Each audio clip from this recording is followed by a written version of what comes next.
All around the world, marijuana We said is it before, we being can say it again. decriminalized or even Yeah, I'll watch it legal. again. But is this really A good reminder. idea? No. In the online debate, the harmful sides are often downplayed. So let's look at the 3 most powerful arguments against legalizing marijuana. Taxes.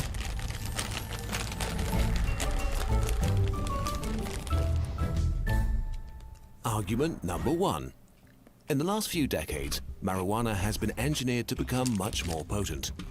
Today, marijuana is so potent that it's actually a strong drug that may cause psychosis. The main active ingredient of marijuana yeah. is THC, and there's strong evidence that THC is related to psychosis regardless of other risk factors.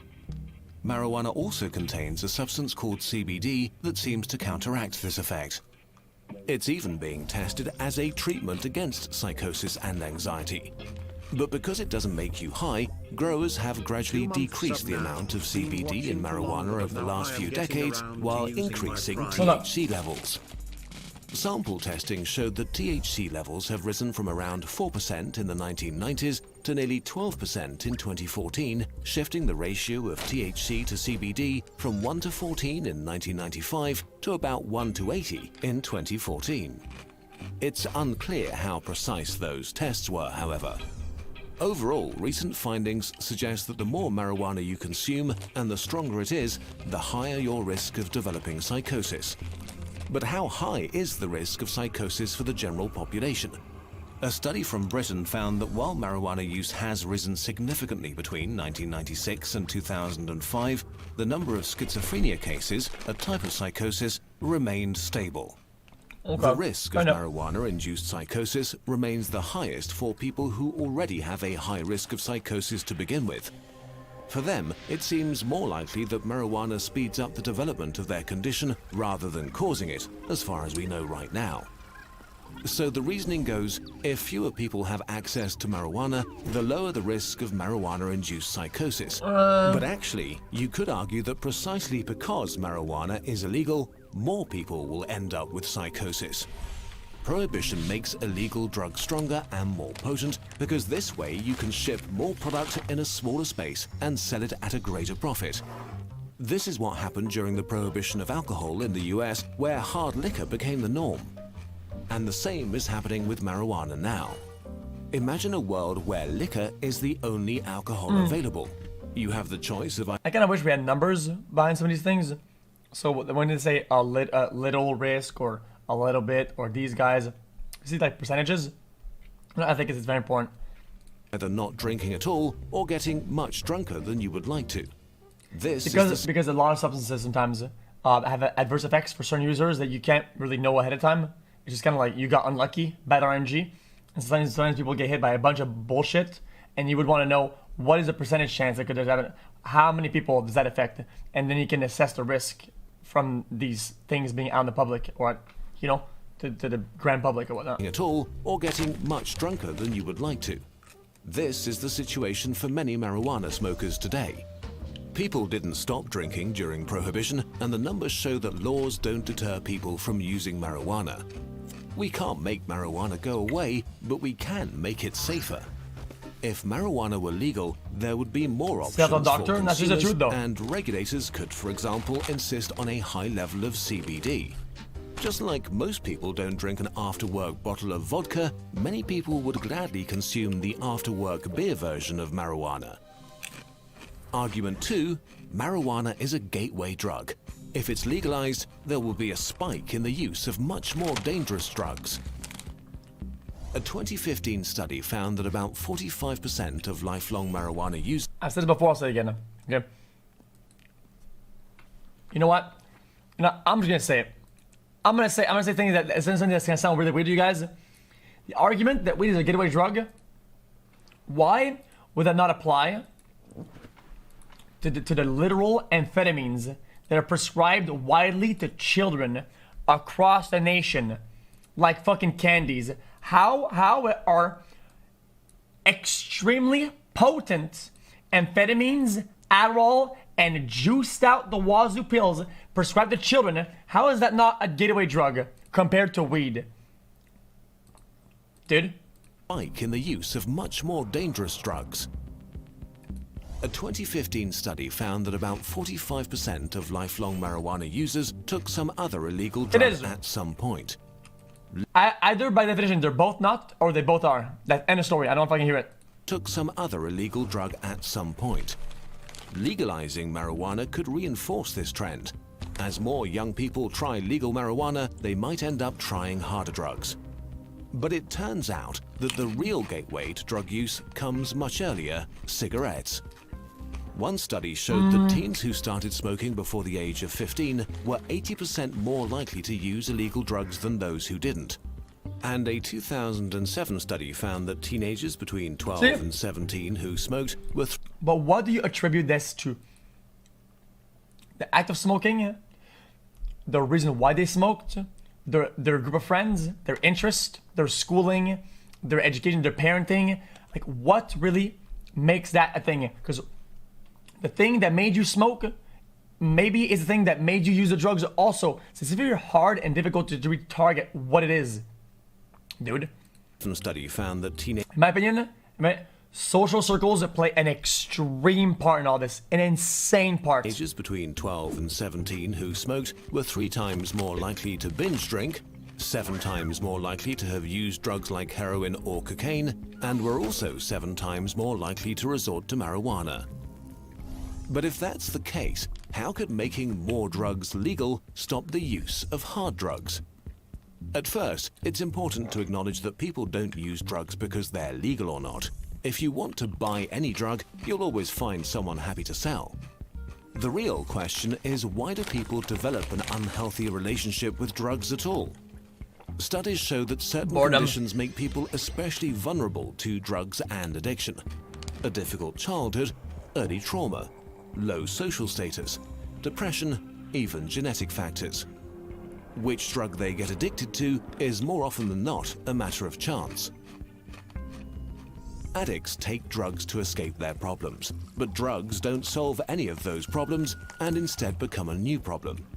But punishing people for their unhealthy coping mechanisms doesn't change anything about the underlying causes either. So some argue we need to take a completely different route. In 2001, Portugal had one of the worst drug problems in Europe, so it was desperate enough to try something radical. Possession and use of all illegal drugs was decriminalized. You would no longer be arrested. Instead, authorities launched a major health campaign. People who were found with a small amount were referred to support services and got help with treatment and harm reduction. Drug use was seen as a chronic disease, not a crime. The results were stunning. The number of people who tried drugs and kept using them fell from 44% to 28% by 2012. The use of hard drugs decreased, as well as HIV and hepatitis infections and overdoses. Making drugs legal might overall help society much more than it harms it. Argument number 3. Marijuana is addictive and unhealthy. It needs to remain illegal to keep harm at a minimum. While marijuana addiction is more psychological than physical, it is still a real problem. The demand for treatment for marijuana addiction has more than doubled in the past decade alone. In total, about 10% of people who try marijuana will become addicted. This is also related to higher THC levels. A study released in 2017 tracked the potency of marijuana in Dutch coffee shops over a period of 16 years. For every 1% increase in THC, 60 more people entered treatment nationwide.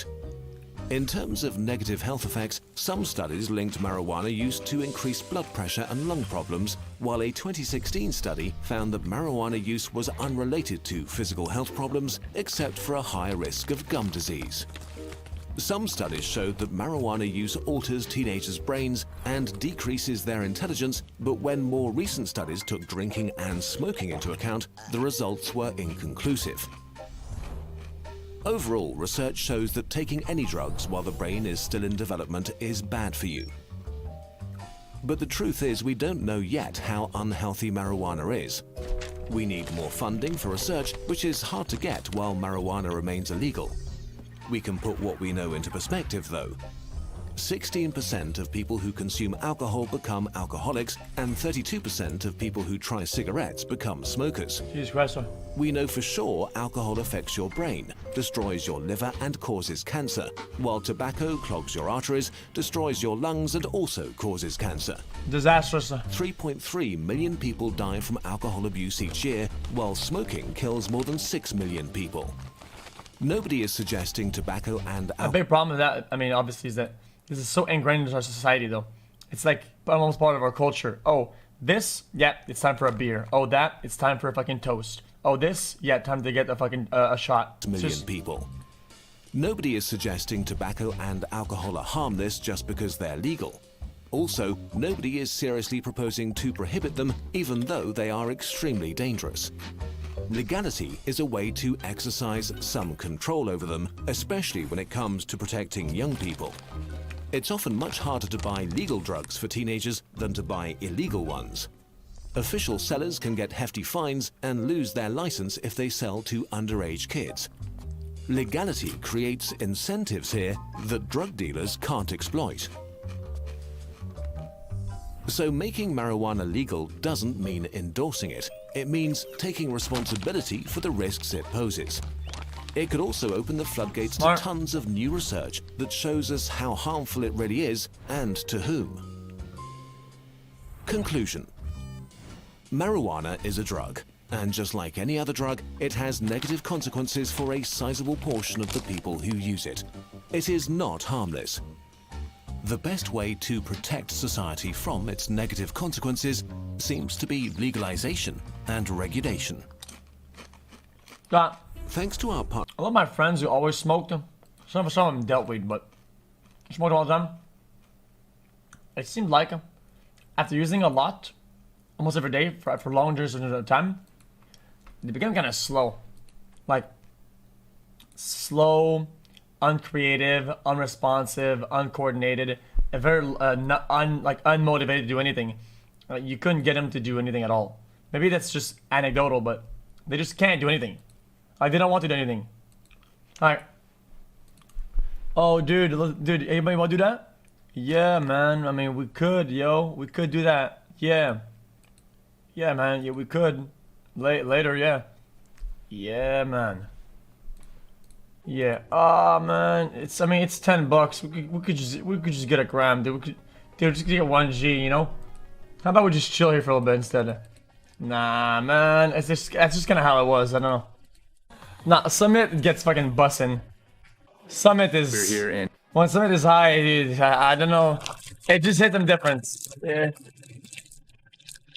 Dude, it hits them different. Watch the bomb clip and link it. Weed smokers are some of the most degenerate people I have ever met. What's up? Don't they have the plans? Ladies and gentlemen, we got him.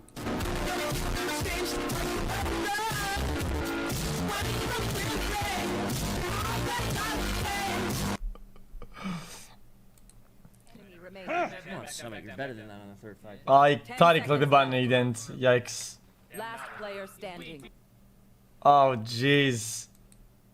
Get that, dude. But whenever he's bussin'. Like, dude, sometimes dude, I'll watch him play like GTA, and he'll be like this, and then he'll be like this, and I'm like, he'll be like this. That's classic Summit. And then the other time, he fell asleep on stream.